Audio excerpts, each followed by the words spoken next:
Boa noite, pessoal. Estamos aqui para mais uma aula de redação, falando sobre temas, né, possíveis temas. Enfim, e lembrando também que possíveis temas, quando a gente diz possíveis, não é uma especulação, né, tentando adivinhar quais temas vão cair esse ano, enfim.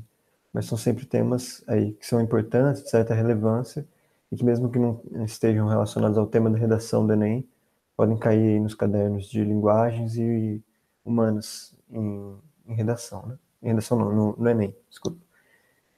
Então, vamos começando essa aula aqui. Hoje tá só eu, vou deixar ela gravada já com antecedência, né? Até porque não vou poder não vou estar disponível na sexta-feira, 5 da tarde. E, enfim, como eu também vocês não têm entrado muito nas aulas, bom que assim a gente já faz aqui de uma vez e fica gravado, né? Então, hoje eu resolvi trazer para vocês dois temas, mas são dois temas que se complementam, né? Eles têm uma ligação, que é o tema da família contemporânea brasileira e da literacia familiar, né? Então, a família contemporânea e a literacia familiar em questão no Brasil, né? São dois temas diferentes, mas a gente vai ver aqui eles juntos porque eles dialogam muito entre si. No caso, mais a literacia familiar em relação à família, né? E, inclusive, literacia familiar, que foi um tema já abordado pelo Ministério da Educação num programa que a gente vai ver aqui mais específico, um programa chamado Conta Pra Mim, né? Que foi lançado aí nas redes sociais, no YouTube, enfim, com o objetivo de incentivar a literacia familiar. A gente vai ver o que é, né? Mas com críticas, né? É bom ter um olhar crítico sobre. Então, eu vou trazer esses dois temas aqui. Vocês, depois eu vou deixar também os links de Padlet disponíveis, né? Na descrição do vídeo, enfim, no grupo de WhatsApp. E leiam os textos, assistam os vídeos. Tem alguns vídeos menores aqui que vão ajudar no repertório cultural, enfim, na análise que vocês podem fazer. E também vou recomendar alguns filmes e outros textos maiores também.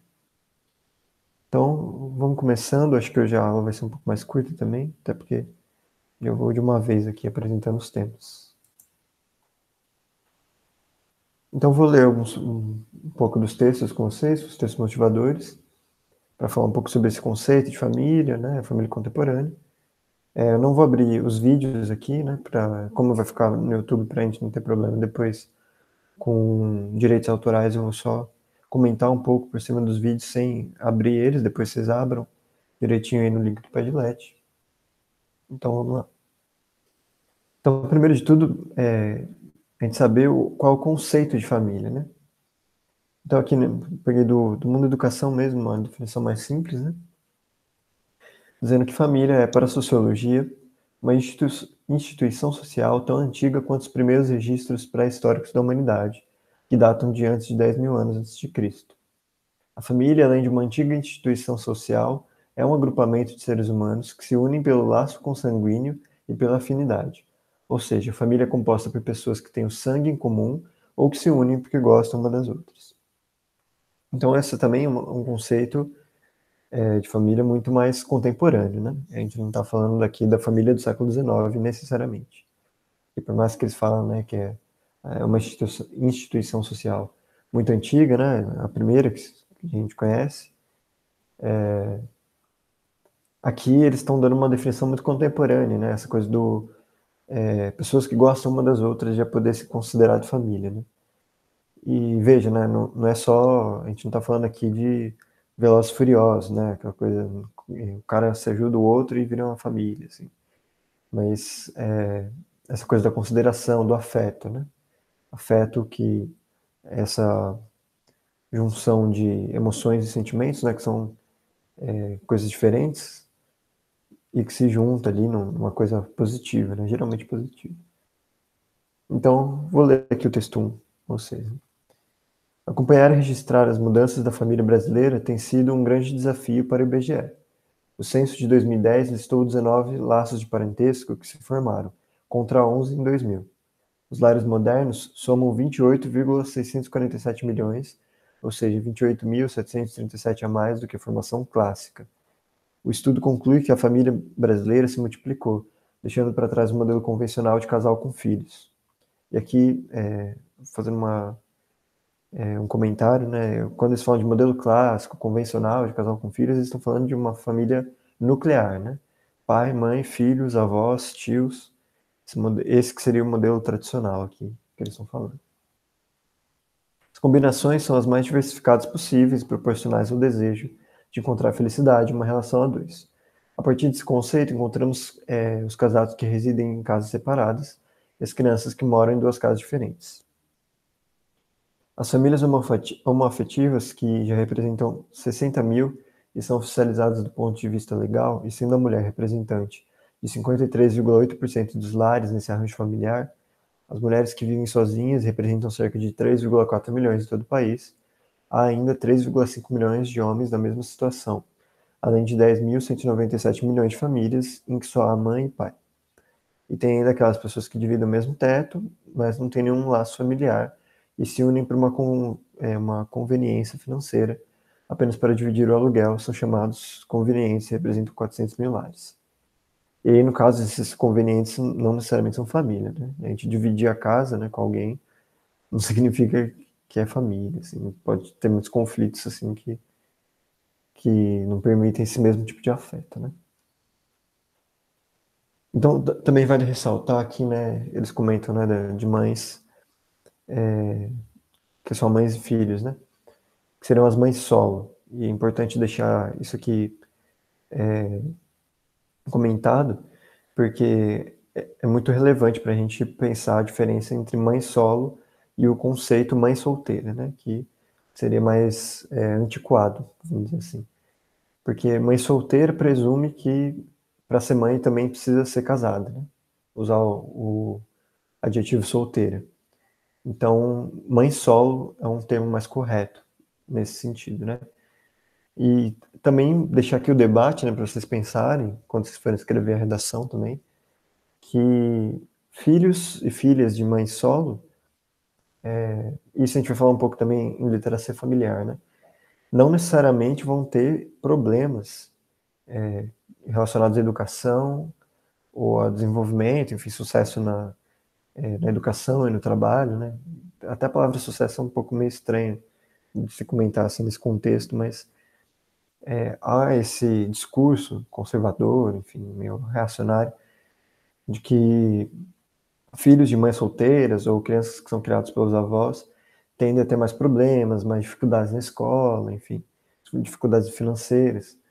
E assim, é óbvio que podem ter ou não dificuldades financeiras, mas isso não quer dizer nada, assim, em relação ao sucesso escolar, à influência, enfim, ao trabalho que a mãe vai ter em relação aos filhos, de educar, de oferecer tudo que for possível, enfim. Isso não uma ideia muito antiquada para ser bonzinho aqui, né? Não é uma ideia que cabe mais nesse conceito de família contemporânea, né? Então é sempre bom ter essa diferença entre mãe solo e mãe solteira, que se relaciona, né? Esse conceito que se relaciona com a ideia de que para ser mãe tem que estar casada, que senão os filhos vão ter problemas, enfim, isso não é necessariamente uma realidade.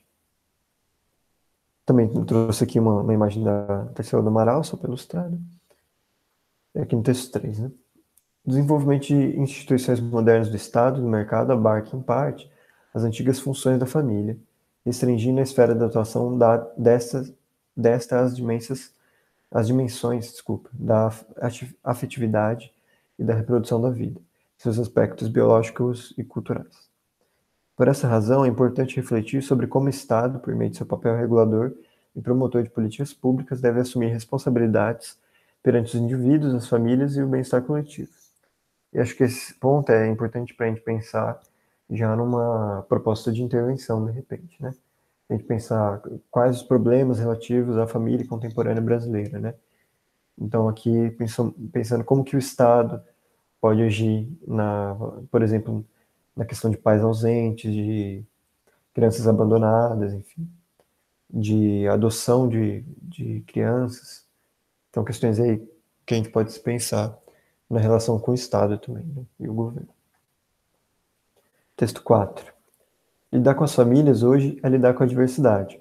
Famílias intactas, famílias em processo de separação, famílias monoparentais, famílias reconstruídas, famílias constituídas de casais homossexuais, famílias constituídas de filhos adotivos, famílias constituídas por meio de novas técnicas de reprodução.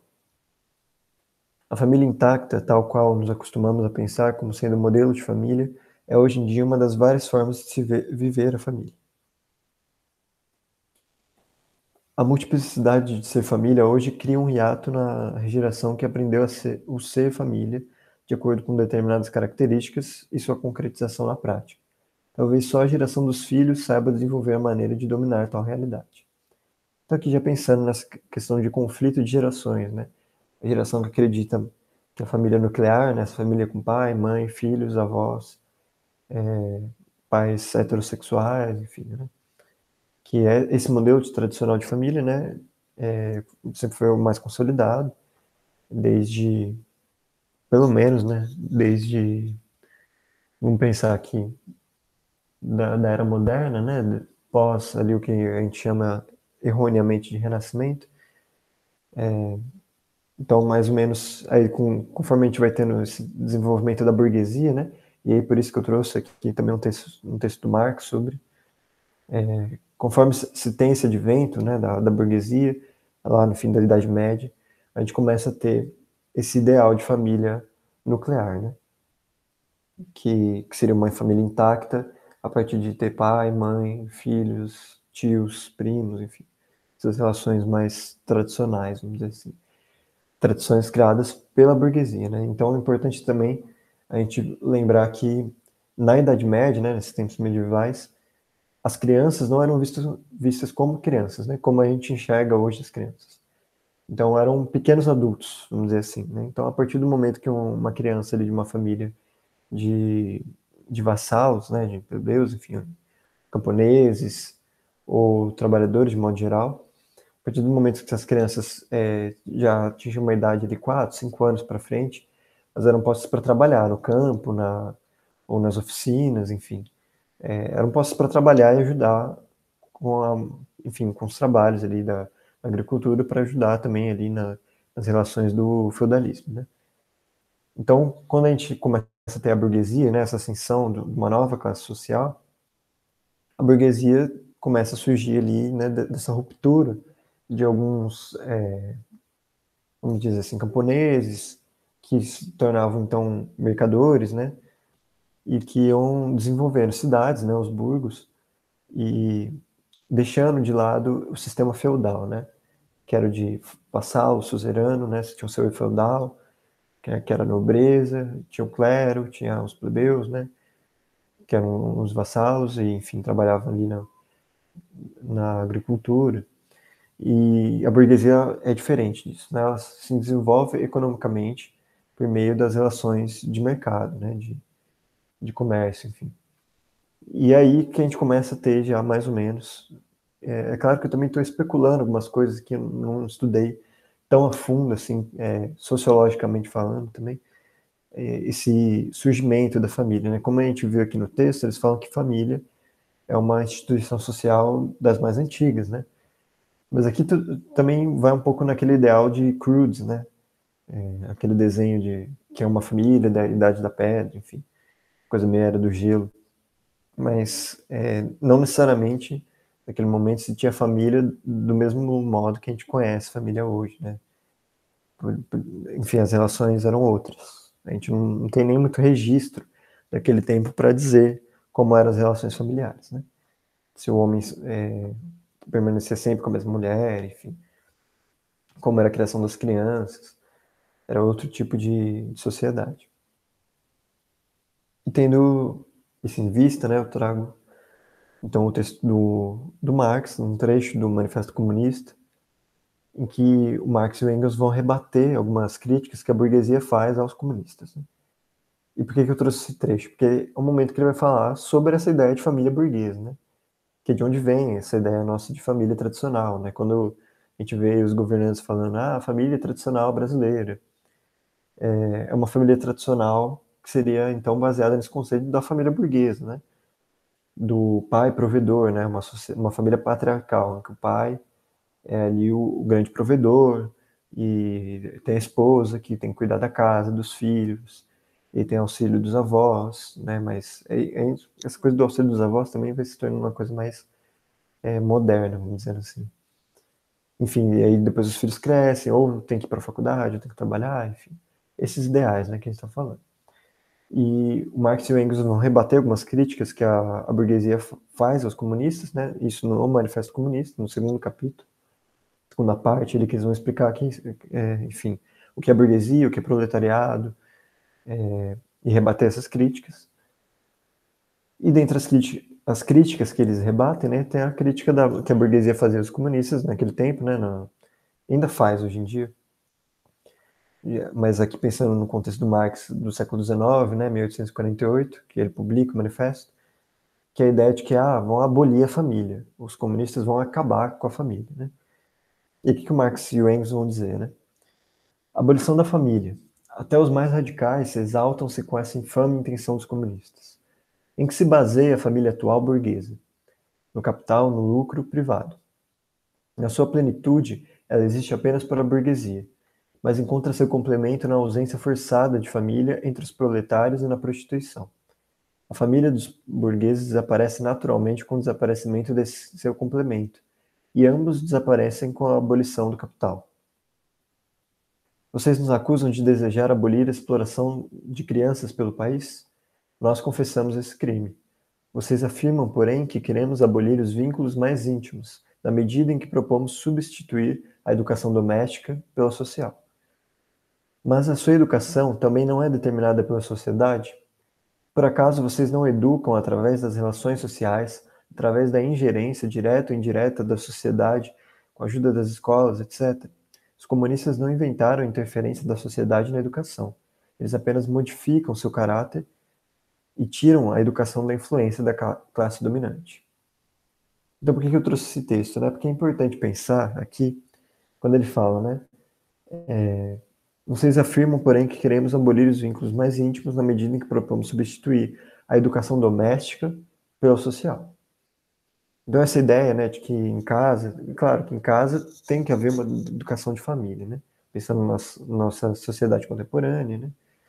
Tem que haver também uma parte educacional de preocupação familiar. Mas qual que seria a proposta aqui marxista, né, no caso? Claro, eu estou falando aqui mais sobre a minha interpretação, tá, gente? Depois, nas aulas de sociologia, de filosofia, acho que seria mais interessante também vocês levarem essas questões, né? Professor, fala de conceito de família, de quando Marx fala da família burguesa, aí os professores de sociologia, de filosofia, de história vão, de repente, poder agregar muito mais nessa leitura, né? Eu estou trazendo aqui uma leitura mais por cima para dar um pouco de repertório para vocês, né? Mas essa ideia, né, de que o Estado tem que promover uma educação pública de qualidade. Aqui, no caso, o Marx está falando do Estado socialista e, posteriormente, o que seria a sociedade comunista, né, que aboliria o Estado, enfim. E a sociedade seria responsável por essa educação. Mas que, assim, nas escolas a gente precisaria ter, nesse sentido, então, uma educação que, em partes, dialoga aqui também um pouquinho com esse texto 3, de ser uma educação que vem por parte da sociedade, do Estado, e que supre algumas questões familiares, né? Então, por exemplo, acabar com essa coisa do trabalho infantil, né? Da exploração de crianças pelo país, que o Marx e o Engels vão falar aqui. E depois ele continua esse texto, né? Eles vão comentar algumas coisas, por exemplo, dos maridos que traem as mulheres, enfim. É muito interessante ler esse capítulo, enfim, ler o manifesto inteiro é muito interessante, para ver essa questão, né? De como eles rebatem essa crítica, né? E lembro também um texto do Eduardo Galeano, eu não vou me lembrar agora o texto, qual o nome do texto, né? Mas depois se eu lembrar eu coloco aqui no Padlet. Mas um texto do Eduardo Galeano que ele está comentando ali de uma reunião internacional ali no Oriente Médio, e aí um fundamentalista, se eu não me engano afegão inclusive, aparece na reunião para falar, tem que punir os comunistas, criminalizem eles, porque os comunistas do nosso país, no caso do Afeganistão, cometeram o maior dos crimes. Eles ensinaram nossas mulheres a ler e escrever. Então, para aquele homem, né, para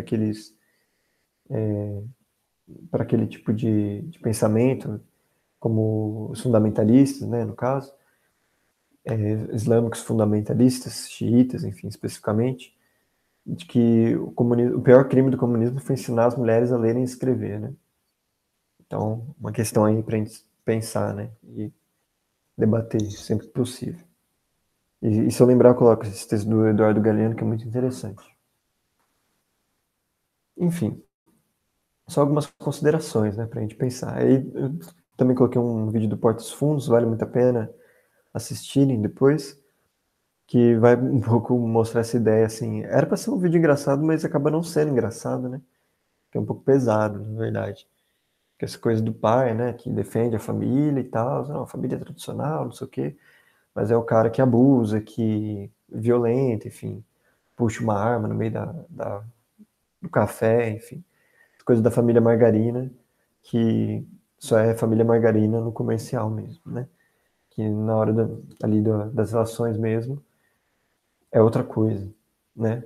Essa coisa da hipocrisia do discurso, né? De defender a família, né? Mas a gente vê aí que muitas figuras públicas, que eu não preciso nem citar nomes, que dizem aí que defendem a família, mas que preferiam ver o filho morto do que ter um filho gay, né? Então, que ideia de família é essa, né? Que família é essa que está defendendo? É só a dele ou é todas as famílias, né? E nem mesmo a dele, né? Se a gente for pensar bem, não tem essa coisa, né, de uma família que tenha sempre o mesmo conceito, o mesmo consenso para todos os familiares, né? Então, coisa aí para a gente pensar. Também recomendo aqui alguns filmes, eu deixei os trailers dos filmes, né? Mas sempre que possível, quando possível, se vocês puderem assistir esses filmes, é muito interessante. No caso, 3 filmes brasileiros que eu coloquei aqui. Um é O Domingo, que eu não gosto muito desse filme, na verdade, mas ele traz um debate interessante sobre essa ideia da família de classe média alta, ou das classes dominantes, família burguesa, enfim. Que é um filme que se passa ali num dia do 1º de janeiro de 2003, o dia da posse do presidente Lula, lá em 2003, como essa família está nesse contexto, enfim. É um filme, a ideia do filme é muito interessante, mas eu acho que, assim, tem minhas críticas, né? Mas vale a pena assistir. Outro filme que eu recomendo muito, assim, esse essencial, acho que condiz muito com o tema aqui, né? Que é A Vida Invisível, do Karim Ainu. Que é um filme, inclusive, que, se não me engano, concorreu ao Oscar. Pelo menos no trailer, eles falam que representou o Brasil no Oscar de 2020, mas eu não lembro desse filme no Oscar. Mas é um filme muito bom, muito bem feito. Conta a história de 2 irmãs, né? E que são filhas de um casal de portugueses.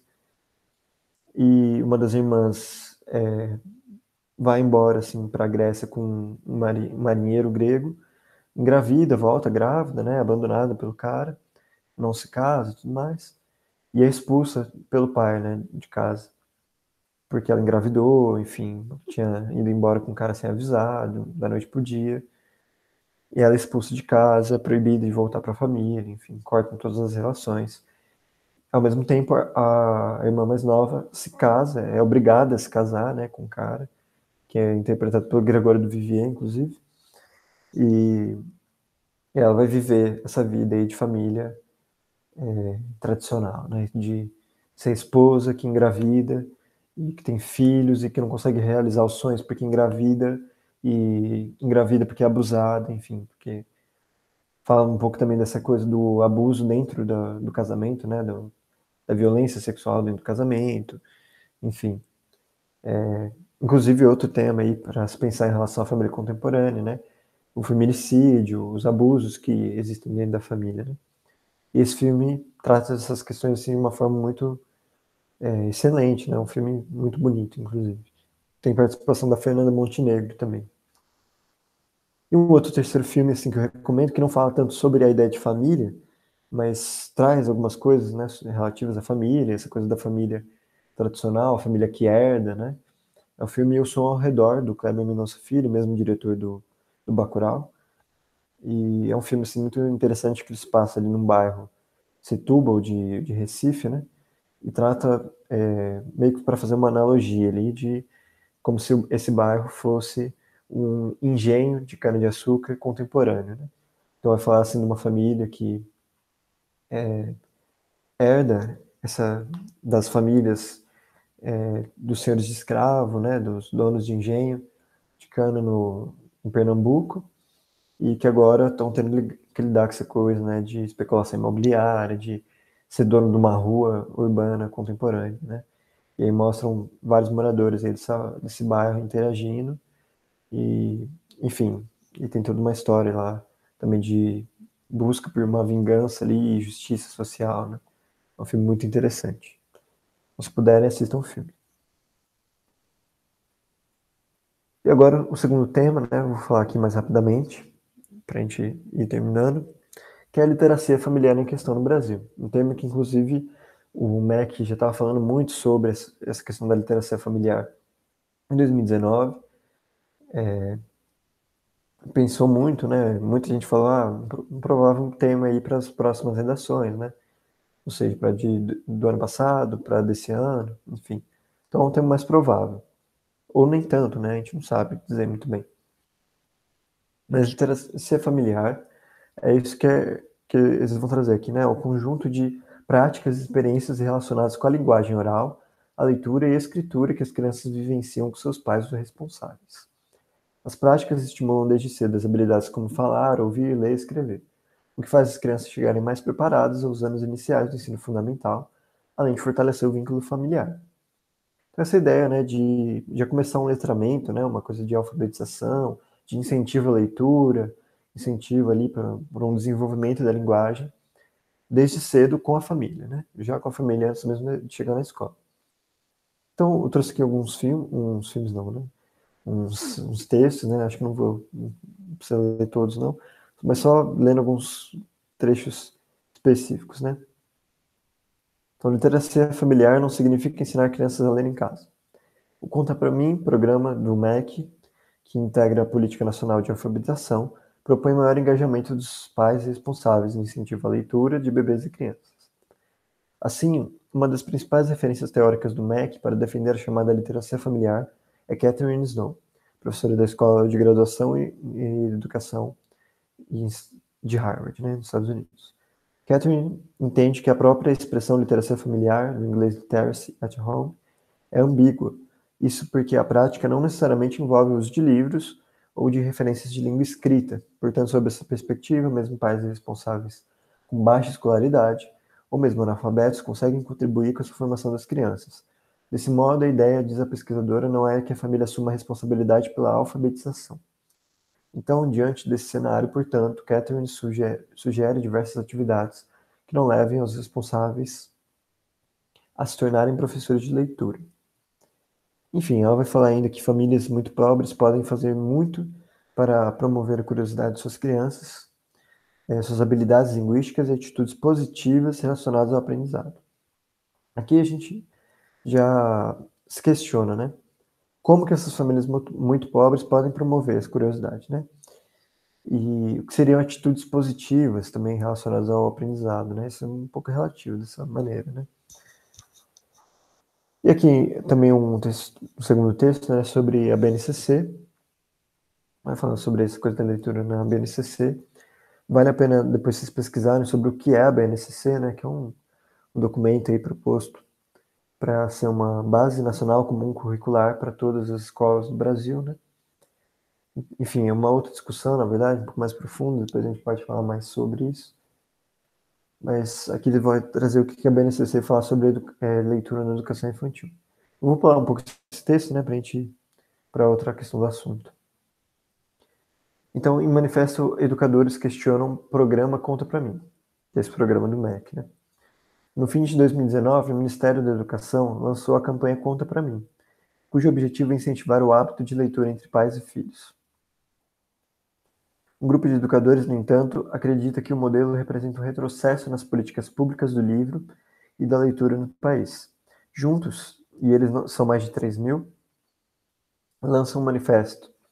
Nele defendem que Conta para mim é sustentado por concepções ultrapassadas, preconceituosas, excludentes de educação e de família. Oferece a primeira infância, crianças de 0 a 5 anos e as suas famílias, produtos, cartilhas, vídeos e livros. Muita propaganda sobre o que alguns desconhecidos elegeram a partir de valores morais e religiosos, como certo e errado, bom e mal, bonito e feio. Então essa é a crítica que se faz esse programa Conta Pra Mim.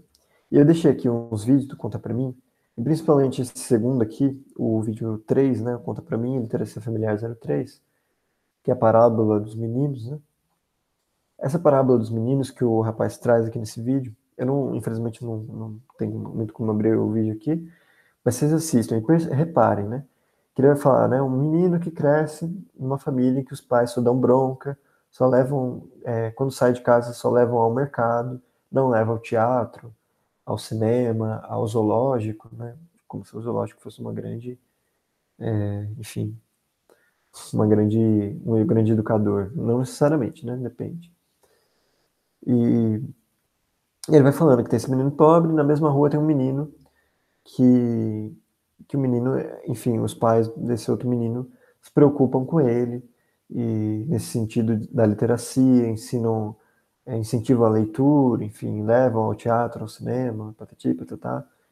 E quando esses meninos entram na escola, o cara que está apresentando o vídeo faz a questão, né? Quem que você acha que vai ter mais sucesso escolar? O que os pais incentivaram a literacia familiar ou os que os pais não incentivaram? E isso em si é uma ideia muito ultrapassada e preconceituosa, enfim, porque ele está desconsiderando toda essa questão aí do que o Pierre Bourdieu, um sociólogo da educação, falava sobre essa coisa da bagagem cultural, né? De que, poxa, não necessariamente o menino que não teve esse contato com a literacia familiar vai ter menos sucesso escolar do que o outro, né?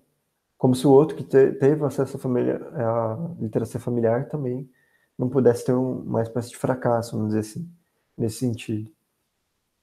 Então, é ter essa ideia, né? Por que esses pais só levam os filhos ao mercado, não levam no cinema, no teatro, no zoológico? Primeiro, cinema, teatro e zoológico no Brasil, pelo menos nos últimos anos, tem se tornado muito caros. É muito caro para você entrar, né? Mesmo pagando meia, assim, é caro para se frequentar, né? Então não são muito acessíveis para todas as famílias, né? Outra questão é o tempo, né? Se os pais trabalham o dia inteiro, como é que vai ter tempo, né, para levar os filhos? Outra questão, né? Qual foi a educação que os pais tiveram, né? Os pais tiveram esse incentivo quando eles eram crianças, enfim. Tem esse incentivo agora que são adultos. Eles têm tempo, né? Esse tempo do ócio, né? E aqui já começa a se relacionar também com umas questões aí que Marx colocava, né? Em relação ao trabalhador, enfim. Então vale a pena fazer esse debate, né? Vocês assistirem esse vídeo e irem pensando, né? Então, por que esse programa está falando, então, que, tudo bem, as famílias pobres também podem fazer esse incentivo, né? Essa literacia familiar. Mas quem vai levar até essas famílias esse conhecimento? O MEC. Mas como que o MEC vai fazer isso, né? E a partir de quais valores, né? Você vê aqui que os educadores que fazem a crítica, né? Eles estão falando dessa questão de valores e concepções preconceituosas, né? Excludentes, enfim. Que tem que pensar essas questões sociais, né? Não dá para simplesmente falar, não, incentiva essa criança a ir a ler. Faz um negócio de literacia familiar. Não. Primeiro você tem que mostrar o que é literacia familiar para todas as famílias e observar esses contextos, né, específicos de a família que tem condições para isso, de uma forma mais tranquila, né, mais fácil, a família que tem menos condições, né? Então é um processo que tem que ser conjunto, né? Tem que conciliar essas coisas, né? O acesso à educação e à cultura com essa questão familiar. Isso tudo tem que ser conciliável, tem que ser ao mesmo tempo, né? Como já dizia uma economista, me fugiu agora o nome dela, peço perdão, mas é aquele vídeo famoso, né, de uma economista no Roda Viva falando que esse sistema econômico, né, que visa primeiro estabilizar, depois melhorar, né, crescer e então distribuir, né, e que no fim mal estabiliza, cresce aos solavancos e não distribui. Não, assim, é isso, né, que é o sistema capitalista, enfim. E ela diz, essa economista vai dizer, não, o ideal, né, o certo, e que é possível de se fazer, estabilizar, crescer e distribuir tudo ao mesmo tempo, né? Então, essa questão aí de que não adianta só incentivar uma literacia familiar, sendo que só poucas famílias vão conseguir aderir a isso, né? Então, uma concepção, esse programa do Conta Pra Mim, tem essa concepção, esse ponto de vista mais excludente, né? Mais preconceituoso. Então, vale a pena vocês pensarem nisso para escrever essa redação. E, por último, eu trouxe aqui uma recomendação, né? Um texto do Walter Benjamin, chamado O Narrador. É um texto belíssimo, assim, o texto mais bonito que tem de teoria literária, em que o Walter Benjamin vai comentar aí sobre essas questões da morte do contador de histórias tradicional, né?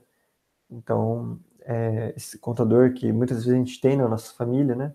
A pessoa que conta histórias de quando ela é criança, ou que conta histórias mais ligadas ao folclore, por exemplo, né? E que passa uma sabedoria ali nessa contação de história, né?